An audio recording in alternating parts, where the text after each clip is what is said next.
राधे राधे, जय श्री कृष्ण। दोस्तों, एक रोज तीन दोस्त जो कि 10वीं क्लास में पढ़ते हैं, उनके दिमाग में एक ऐसी खुरापात आती है। वो कहते हैं, यार आज रात को हम घूमने के लिए चलते हैं। अब घूमने के लिए कहाँ जाएंगे, इस बात के बारे में उनको खुद मालूम नहीं। तभी एक दोस्त कहता है कि भाई अपने स्कूल की तरफ चलते हैं। तुम्हें पता है, हमारी जो रसोइया थी वो कहा करती थी कि स्कूल में कोई ऐसी आत्मा है जो कि रात को रोती है। इस बात को सुनने के बाद जो उसके दोस्त हैं वो भी एग्री कर जाते हैं। वो कहते हैं, हाँ भाई हाँ, हम बाहर जाकर क्या करेंगे, अपने ही गांव को स्कूल में जाकर देखते हैं कि क्या रात को वहाँ पर कोई रोता है या फिर रसोइया हमको बेवकूफ़ बनाती है। इसी बात की जानकारी करने के लिए तीनों दोस्त उस स्कूल में जाते तो हैं, लेकिन स्कूल में उन लोगों के साथ कुछ ऐसा घटित होता है जो कि ना तो किसी ने देखा, ना ही किसी ने सुना। यहाँ तक कि उन लोगों की, उन बच्चों की ऐसी ऐसी आवाज़ें बाहर निकल कर आती हैं कि उन आवाज़ों को सुनने के बाद पूरा गांव वहाँ पर इकट्ठा हो जाता है।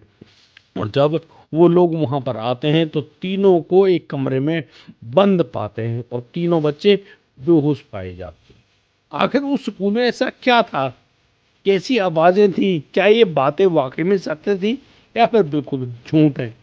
दोस्तों, अब मैं आपसे पूछूंगा कि क्या आप भूत प्रेत पर यकीन करते हैं? क्या आप लोगों के सामने भी कब ऐसे हालात सामने आए हैं जिनमें भूत प्रेत जिन या कोई आत्मा ऐसे ऐसे खेल करके दिखाए जिनके बारे में शायद ही किसी को यकीन ही ना हो, और वो लोग आप पर ही सवालिया निशान लगा दें कि आप कैसी बातें कर रहे हैं, क्योंकि ये बातें हर किसी के साथ नहीं होती, लेकिन जिन लोगों के साथ होती हैं वो ताउम्र उस पूरे हालात को नहीं भूलते हैं।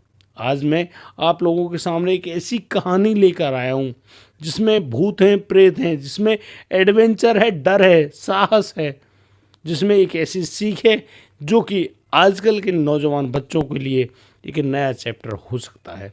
इसलिए दोस्तों, इस कहानी को अंत तक ज़रूर देखिएगा और आप पाएंगे कि क्या हमारे बच्चे सही मार्ग पर चल रहे हैं या फिर गलत मार्ग पर चल रहे हैं।